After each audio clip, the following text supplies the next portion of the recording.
everyone, and welcome to my author talk for The Boy with the Butterfly Mind. My name is Victoria Williamson, and I'm a writer who grew up in Kirkintilloch in North Glasgow. I used to be a teacher, and I spent a lot of time teaching in Africa and China, as well as the UK. Now, as well as writing books, I spend a lot of my time traveling around schools, talking to people about books and about writing. So what we're going to do today is we're going to have a little look at the story of The Boy with the Butterfly Mind, and we're also going to have a think about how you write books, because one of the main questions I get asked when I go to schools to talk to people about books is, how exactly do you write a book or even a short story? So we're going to talk about the main story arc that people use when they write a story. It goes like this. There's 5 key steps and it goes in a nice arc-like shape. So first of all, in a story arc, what we start with is something called the exposition. And that's a big word that just means introduction. And what we do is we usually introduce the main characters in a story.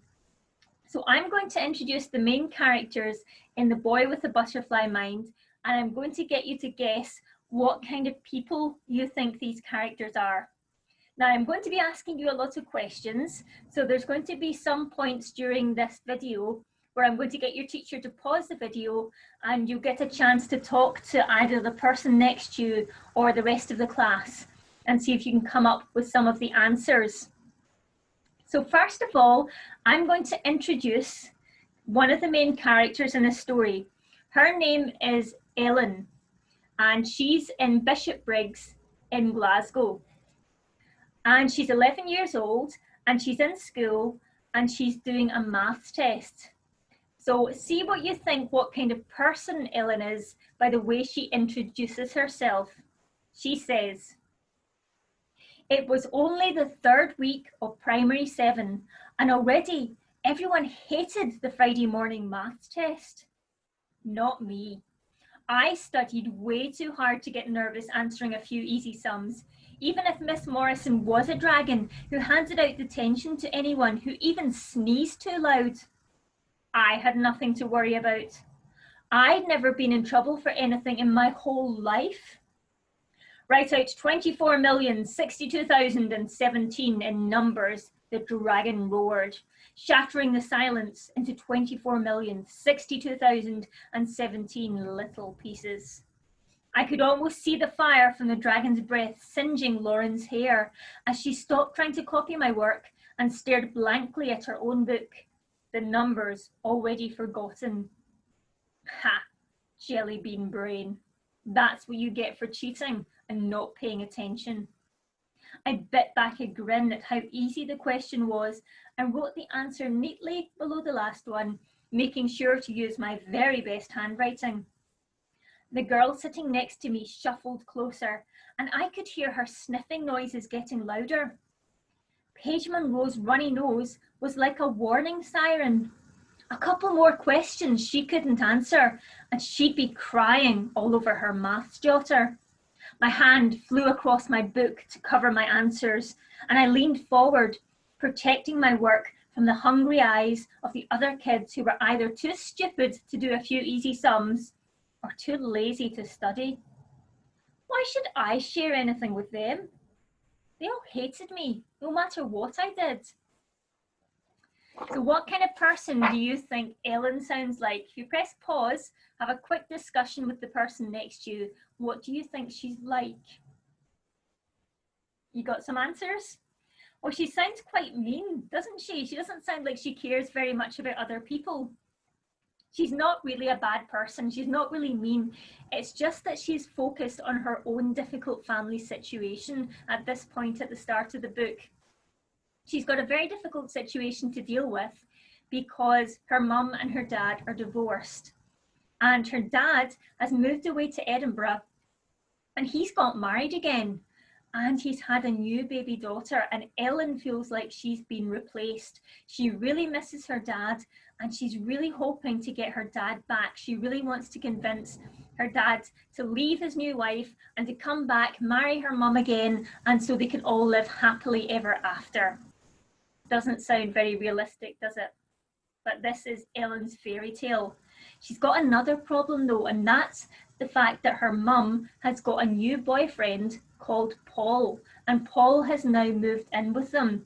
So she's got even less chance of being able to get her own dad back.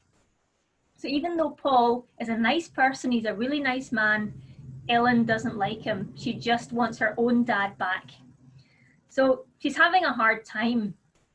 Well, the second character in the novel, Jamie, he's also 11 years old, and at the start of the story, he's going to school down in England. He's got some different problems to deal with. For a start, he's got ADHD.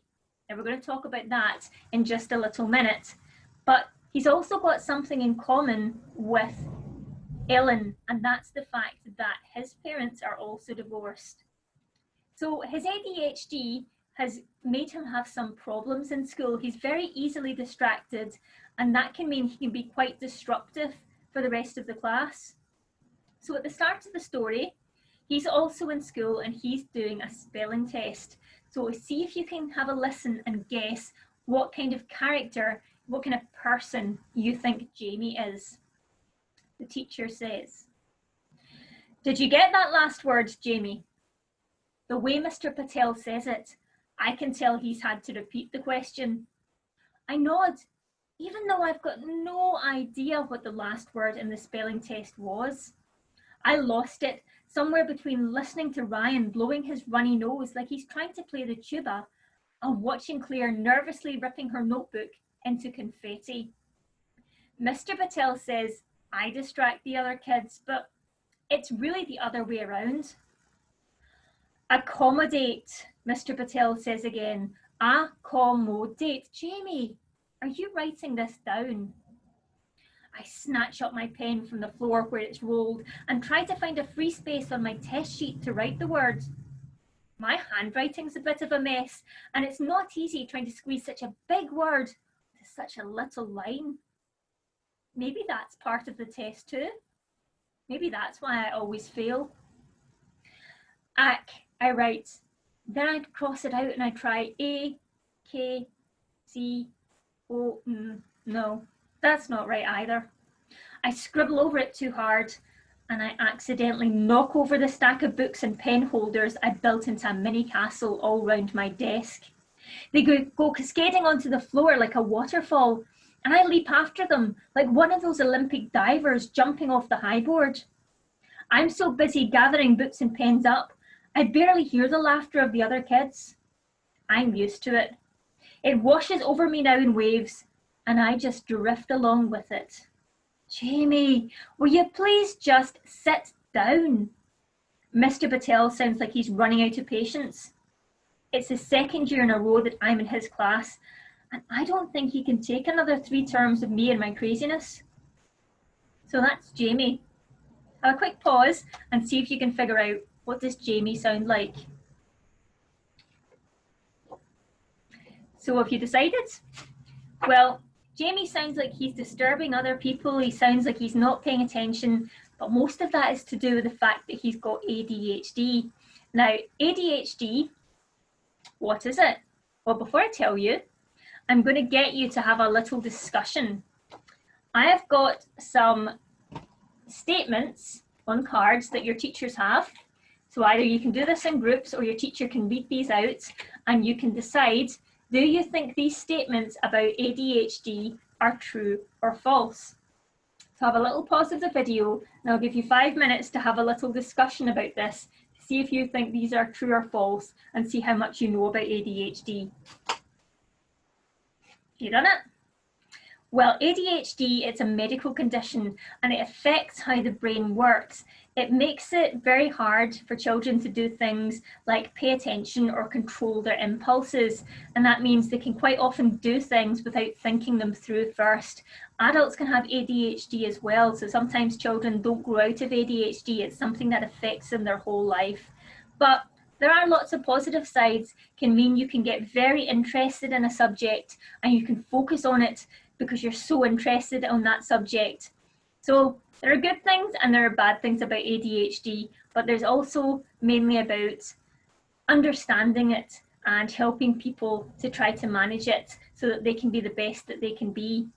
But it doesn't sound like Jamie's teacher's really helping him, does it? Doesn't sound like his teacher's really giving him a chance to really shine and show what he can do. He's just constantly telling Jamie off, and that's what's making his ADHD worse.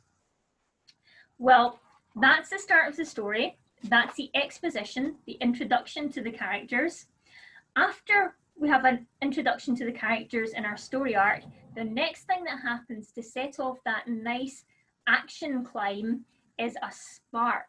And the spark can be a conflict of some sort, or it can be a quest, or it can be a question. In this story, the spark is conflict.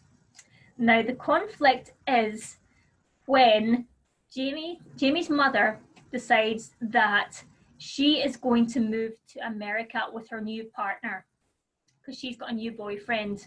Because Jamie's dad has moved out because they're divorced. He's moved somewhere else. But his mother's new partner doesn't like Jamie. So his mother's new partner doesn't want Jamie coming to America with them. And that means Jamie is going to be sent to live with his dad. Now, his dad doesn't live in England. His dad lives in Scotland. And his dad's name is Paul. Can anyone remember who Paul is? Remember we said that Ellen's parents were divorced. Her dad's moved to Edinburgh and got married again. And her mum has got a new boyfriend who's living with them. And the new boyfriend is Paul. So if Ellen's mum's new boyfriend is Paul and he's living with Ellen, where is Jamie going to go and live? Yeah, he's going to go and come and live with Ellen. Does that sound like Ellen's going to be very happy about it? I don't think so, because she wants to get her original family back. It's bad enough that her dad has got married and has got a new baby. It's bad enough that she's got Paul living in the house, but now she's got Paul's son coming to live with them.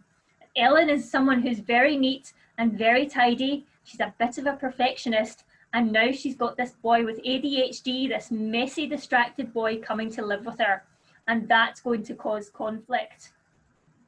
So when Jamie arrives, she decides she needs to hatch a plan, and that plan will be to try to get rid of Jamie. It's a plan that will have big consequences for her whole family. So when the car arrives, Paul brings Jamie to the house. Her mother says to Ellen, "Come on, Ellen, come and meet your stepbrother." Mum managed to bite the word back before it slipped out and changed it quickly to new friend instead. I don't have a stepbrother, I thought. I wanted to yell it, but I didn't. You're not married to Paul, so he's not my stepdad. I'll never call him that. I don't have a stepbrother or a stepdad or a half-sister or any of them. There was just Mum and Dad and Gran and me. And we were surrounded by monsters and imposters who were trying to keep us apart. They weren't going to win. I was too clever to let anyone beat me. I'd been working on plans to make sure Jamie never settled in this house and would end up back with his mum in America. Plan A had been to keep my fairy tale ending alive by talking Mum and Dad out of bringing Jamie here in the first place. But Plan A had failed. It was time to move on to Plan B. I set out the last cup on the table, straightened the sauce bottles for dinner, then went to join Mum in the hall. There was no avoiding it. I had to go and meet the enemy. I had to see exactly what I was up against if I wanted to win my real family back. Plan B was war. So no wonder Jamie is feeling very nervous when he arrives at Ellen's house. We can tell that Ellen is already at war with Jamie when we see through his eyes how unwelcoming she is when he arrives. This is what Jamie says about what happens when he turns up at the house. "Hi Jamie, it's lovely to have you staying with us." Liz, Ellen's mum, smiles at me so brightly I'm blinded, and it takes me a minute to see there's a shorter version of her standing right behind her in the hall. She's scowling at me like I'm a big pile of dog poop that's just landed on her nice clean doormat. That's not the only thing that's clean in this house. Everything's so shiny white, it's like I'm in an operating theatre. Liz has super neat short blonde hair and perfectly ironed clothes that smell fresh out of the washing machine, and I just know I'm never going to fit in here. Ellen, why don't you show Jamie round the house while Paul and I get dinner ready? We'll just be 10 minutes. The shorter version of Liz folds her arms and stares at me as Dad and Liz go into the kitchen. Take your shoes off. What? The girl's still standing there, looking at me. Don't say what. It's rude. Say sorry or pardon. Wipe your feet on the mat outside, then put your shoes on the rack in the cupboard there. Oh, sorry. I go back outside and wipe my feet on the mat, then take my shoes off and put them neatly on the rack, she points out. This is not going well. I don't think she likes me. So, can I see the rest of the house? Ellen looks me up and down, checking out the tomato sauce stains on my t-shirt, the bit of chewing gum stuck to my jeans, and my mismatched socks. Then she jerks her head for me to follow her. Just don't touch anything, she sniffs. I stuff one hand into my jeans and the other into my mouth to chew my fingernails. Following Ellen round the house and trying not to wreck the place. I do pretty well. I knock over a plant in the living room and get soil on the carpet, and a big smudge of tomato sauce rubs off on the bathroom towels, and I can't help feeling how fluffy they are. But Ellen's too busy firing orders at me to notice. And don't put the TV on in the evening when I'm trying to study, or in the morning, or, in fact, don't touch the TV at all without permission. Bathroom, toothbrushes, shampoo, don't use anything in here without asking. Mum and Paul's room, don't go in there. My room, none of your business. If you so much as touch my door handle, I'll kill you. Spare room, you're to sleep in here while you're staying with us, which probably won't be very long. Any questions? So do you like the Transformers? I try, bouncing on my feet awkwardly and racking my brains for a way to make friends. Everybody likes the Transformers. They're the best thing ever. You know, robots in disguise. I hum the theme tune from the old cartoon I like to watch online. What? The girl's eyes narrow to little black pinpricks. Don't say what, I joke. Say sorry or pardon. Ellen's pupils disappear, and all that's left of her eyes are huge circles of green that look like robot laser cannons ready to blast me out of existence. Ellen, Jamie, dinner time, Liz calls from the kitchen. I run back down the hall before the robot eyes can get me. Maybe the Transformers aren't so cool after all. So there we have the conflict point. Jamie has arrived in Ellen's house and Ellen wants rid of him, and that sets off all the rest of the action in the book.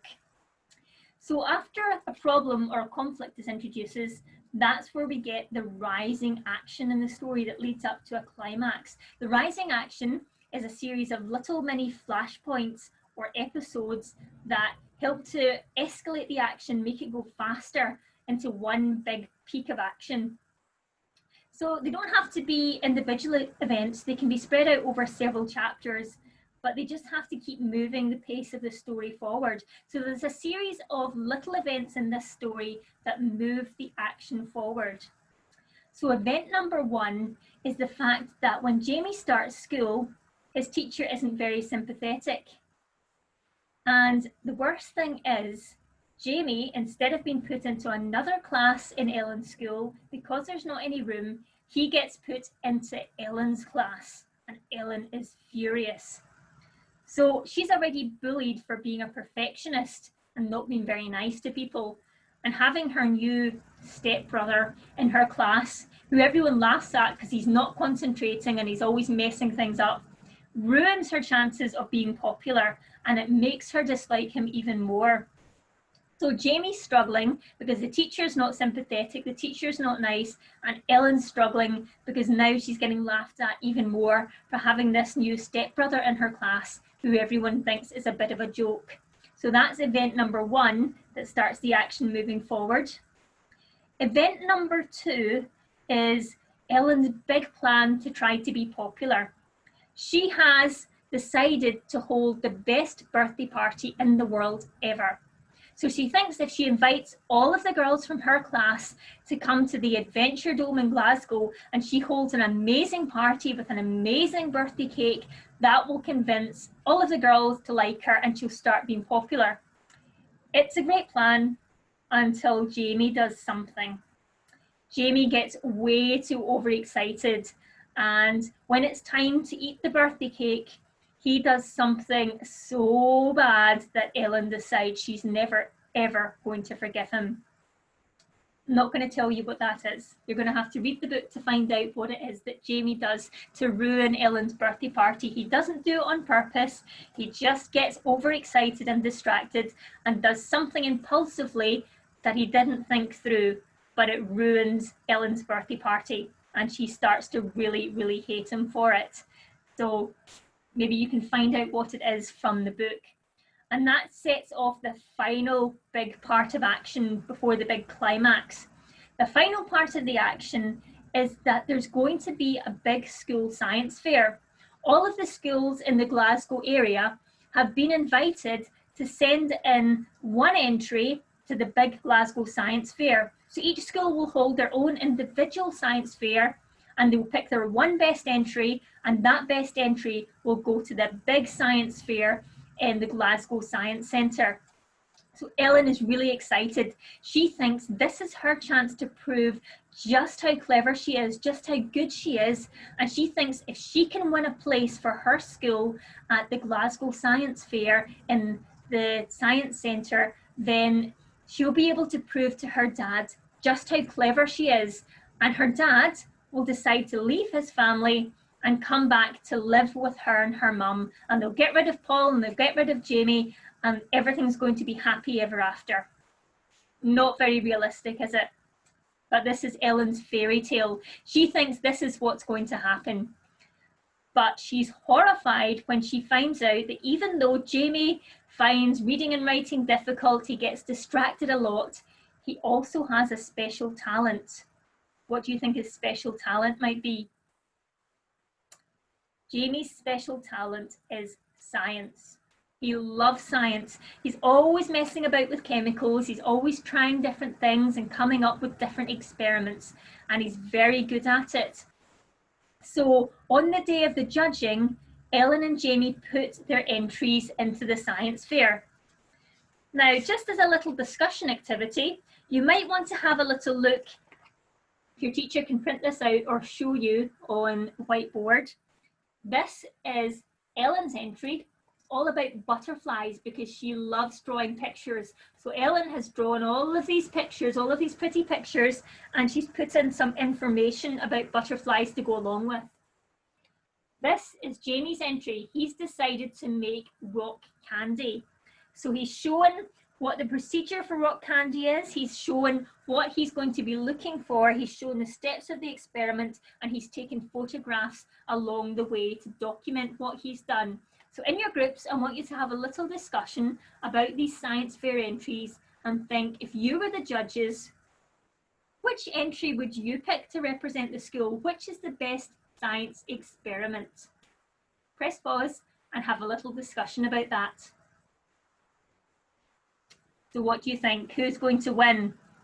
Well, if I was judging the competition, I would think this butterfly entry, very pretty, but it's not really a science fair entry. It's an art entry. It's for an art competition. There's not much science going on here. She's just cut and pasted some stuff from Wikipedia about butterflies, and she's drawn a lot of pretty pictures. But she thinks that's enough because she thinks she's very good at art. Jamie, on the other hand, his handwriting's a bit of a mess. He's scrawled some things in here, but he's got a very good procedure here for his science fair entries. Said what the science behind rock candy is. He's got an experiment that shows what he's going to do. He's collected all of his results. He's shown the recipe for rock candy, and he's documented all the pictures along the way about how to make rock candy and how it turned out. So if I was judging this competition, I'd be picking Jamie's entry. So let's have a little listen to see what actually happens on the day of the competition. And this is what leads to the climax of the story, the big peak of the action. So let's see what happens. Ellen is watching the teachers going around judging the competition, and this is what she says. The teachers were all gathered at a table further down the hall, looking at Jamie's display. He'd already run off at top speed to go and wreak havoc in the playground, so I was the one who heard everything the teachers had to say about his entry. It's really impressive, isn't it? Miss Morrison said. This'll definitely be the one the judges picked to represent our school. Behind her, I caught a glimpse of Jamie's science experiment, and the breath caught painfully in my throat. It was brilliant. I hadn't paid any attention to what chemicals he was mixing in his room these last few weeks, or what he'd been cooking up in pots in the kitchen with his dad, Paul. I was so focused on my own butterfly art display, I didn't even look to see what he was unpacking onto his table this morning. There was an amazing miniature garden with blue, green and pink crystals growing on pebbles and sprouting from tiny plant pots. At the end of the table was a big rock candy tree with lollipop sticks covered in boiled sugar crystals and a sign next to it saying, "Taste me." On the wall behind it was a poster covered in rock candy recipes and photographs showing each stage of the crystal growing process. My stomach gave a sick lurch when I realised our teacher was right. Jamie was going to win. Jamie was going to be the one to represent our school at the Glasgow Science Fair in the conference centre in May. It was so unfair. I wanted to scream. I went back to class to get my jacket, but instead of heading out to the playground, I went to the girls' toilets instead. I felt so sick with anger and jealousy, I wanted to throw up. But that wasn't why I was hiding there. I knew what I had to do. I clutched the edge of the sink and I stared at my pale face in the mirror. My fairy tale ending, that my dad would come home and Paul would leave, was slipping out of my grasp, and there was only one way I could get it back. "You can do it," I whispered to my reflection. "You have to." I waited till I was sure the teachers would all be in the staff room. Then I slipped back and headed to the assembly hall. Jamie was never going to forgive me for what I was about to do. But was I ever going to be able to forgive myself? So I'm not going to tell you what Ellen has done, but you might want to guess. So pause the video, have a quick discussion. What do you think Ellen does to try to win the science fair when the judges are probably going to pick Jamie's entry? What are your ideas? Lots of different things she could do. Well, won't tell you, but I will tell you that at this point, all of the action has blown up to its big peak, its big climax. Ellen does something she instantly regrets, and she sets in motion a chain of events that leads to her mother and Jamie's dad splitting up and Paul and Jamie moving out. So 2/3 of the way through the story and things aren't looking very good for Jamie and Ellen and their chances of being a proper family. Now, science and science experiments play quite a big part in this story. So we're going to have a look at one of Jamie's favourite experiments. We'll give it a go and see if we can get it to work. So what we're going to try to do is use a few things that you can get around the house and see if we can do one of Jamie's favourite experiments here. So I'm going to use a bottle. This is my bottle with my funnel in it. I'm going to pour some things into the bottle. First of all though, I'm going to roll my sleeves up and I'm going to put on a pair of gloves because science experiments can get quite messy. So we're going to use a number of different ingredients. Some of these you can find around the house and some of these you might have to get a bit more specially. So the first thing we're going to use is we're going to use something called hydrogen peroxide. Now, have a think if you've heard that name, hydrogen peroxide, before.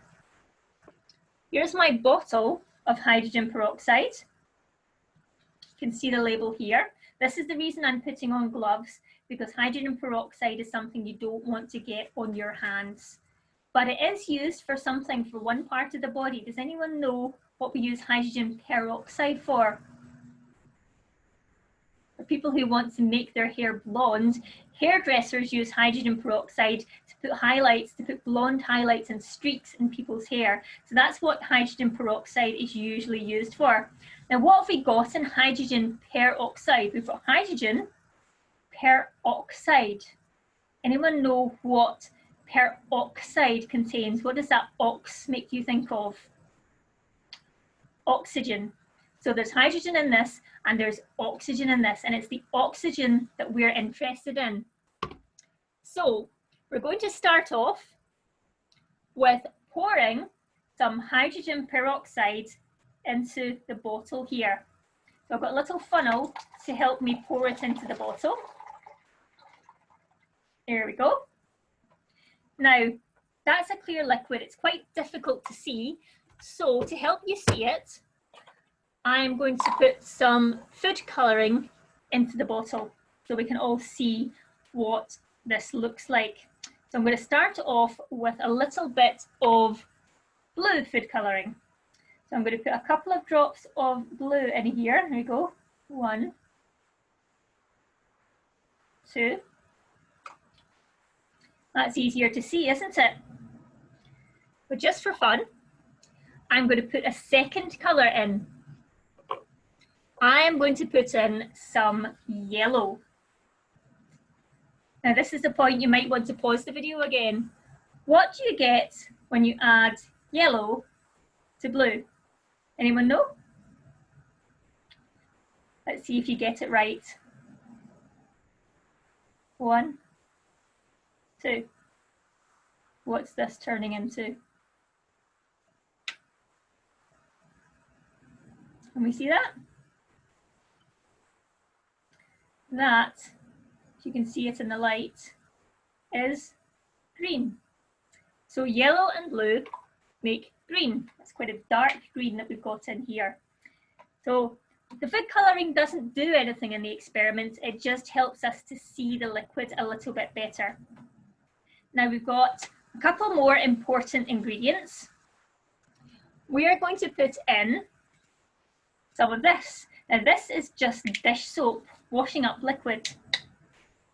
So we're going to put in some washing up liquid here. This is an important part of the experiment. We're going to squeeze this in here. That's nice and green as well. Now, what do we think of when we think of washing up liquid? You can already see there's a little bit of it here. Makes me think of bubbles. What are bubbles full of? Again, you might want to pause and have a little discussion. What are inside bubbles? Well, inside bubbles, there's air or oxygen. So we've got an experiment that we're looking to do something to do with oxygen.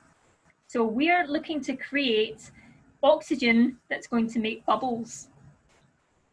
Now we've got a third ingredient that's very important in this little box here. I don't know if you can see that very well. I'll hold it maybe up a little bit.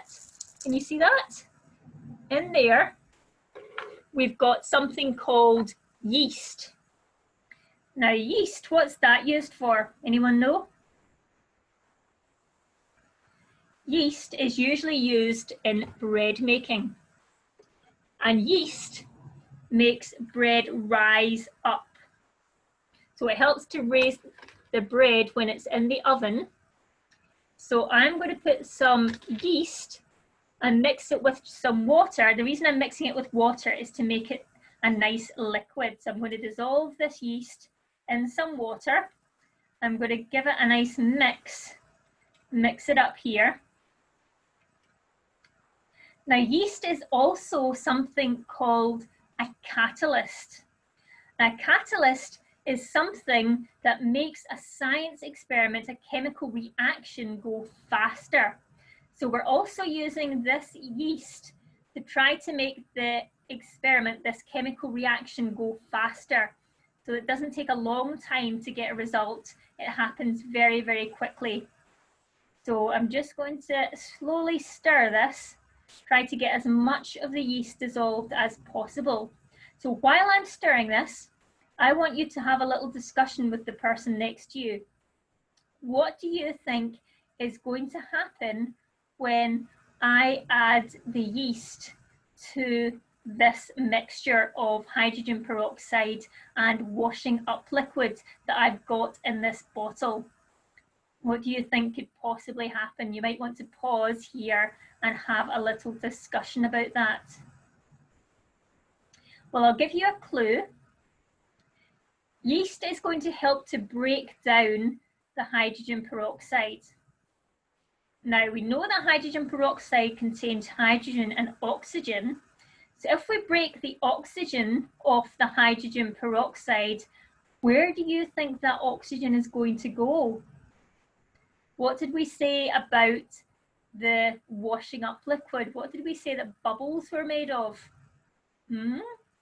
Have a think about that. Well, this is a bit mushy, but it'll do.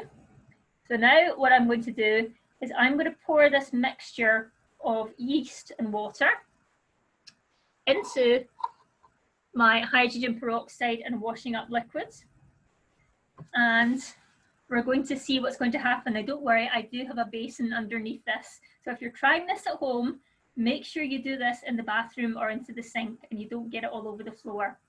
Let's have a little try.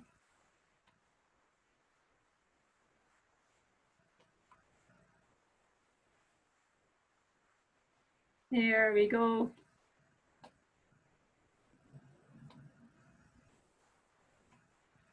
So this experiment is called elephant toothpaste.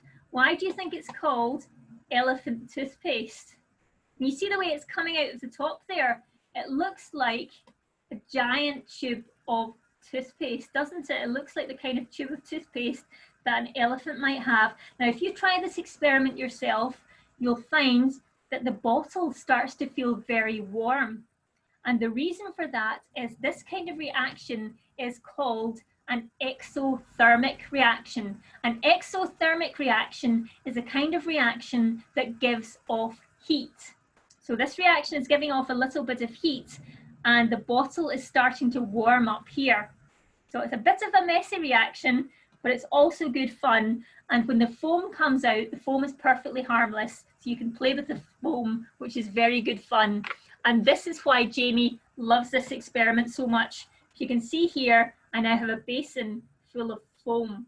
So that's great fun to play with there. So that's one of Jamie's favorite science experiments. I'm just going to take the gloves off here. There we go. So that is a science experiment you might want to try. I'll send the recipe to your teacher and you might want to try it in school. I've also got another experiment you might want to try. If this one's a bit difficult to get hold of the hydrogen peroxide, I've got another one that involves blowing up a balloon with vinegar. So you might want to try that one. But just to round this talk off, I'm just going to remind you about how to write the story arc. We've got the introduction to the characters, we've got the conflict that sets off each of the little events in the rising action, we've got the big peak of action, but after that we need to have the falling action, and that's a little series of events that helps to bring all of the action together. Now we've already said that Ellen isn't going to forgive Jamie, but eventually Ellen does forgive Jamie because Jamie does something very, very kind that helps Ellen to see that they actually have a lot in common and he's actually a really nice boy.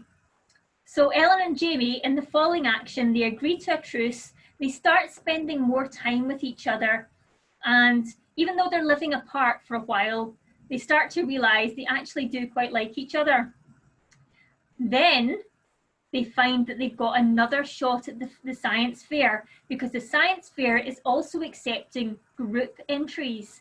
So Ellen and Jamie team up to enter the science fair as a group, as a team, and they find that through working together, they can overcome their differences and become friends.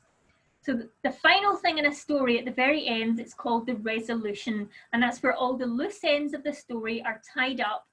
Doesn't have to be a happy ending. It can be a sad ending. It can be a cliffhanger ending, but all of the little loose threads of the story have to be tied up, and we have to find out what happens to all of the characters. Now, I'm not going to tell you what happens right at the end of the story. That's up to you to read the book, but that's how you write a book, or even just a short story. So you might want to try that yourselves. Try writing a short story using that story arc, and perhaps you can even send your story to me, because I would love to read them and I can give you some feedback on them. So if you've got any questions you want to ask, either about this book or about writing in general, or how to write, or even just little comments about books that you enjoy or things that you've read that you enjoy, send them along to me. I'll send your teacher my email address, and I'm always happy to respond to any questions. So thank you all very much for listening to the talk for The Boy with the Butterfly Mind.